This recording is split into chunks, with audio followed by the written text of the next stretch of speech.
Dominus Vobiscum, how are you doing?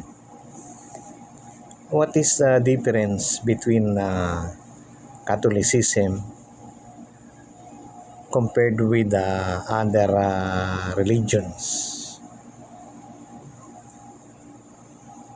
For example, Hinduism, Buddhism versus Catholic Christianity.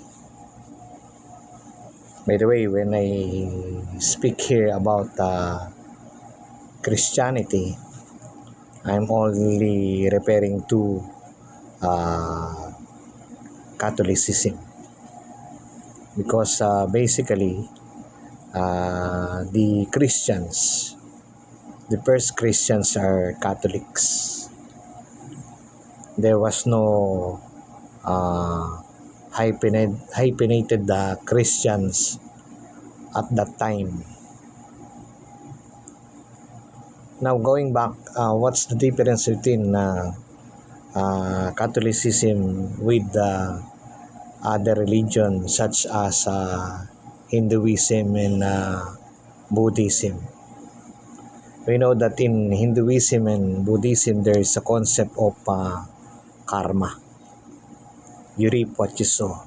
If you do good, you will reap goodness. If you do evil, you will reap evil.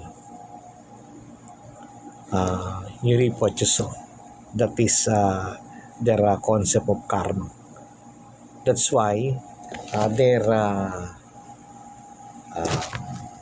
system of belief is actually cyclical, as if your goldfish in a bowl, wherein you will just move within the boundaries of the aquarium.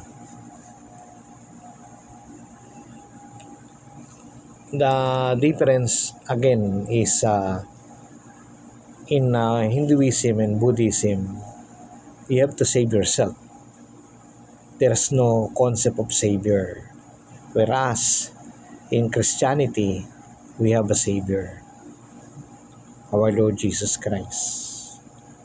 That's why our life as Catholic Christian is not cyclical but linear.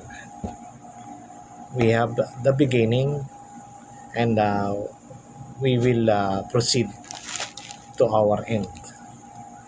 We are only pilgrims in this world. We are actually starting from point A going to point Z.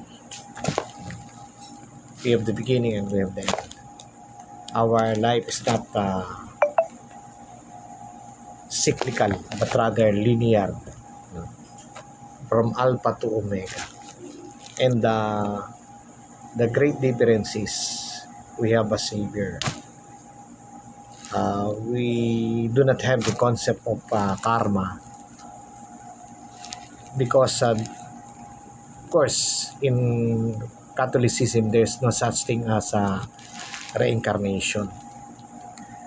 In Hebrews 9:22, it is said there that men only die once and afterwards he will proceed to judgment after death.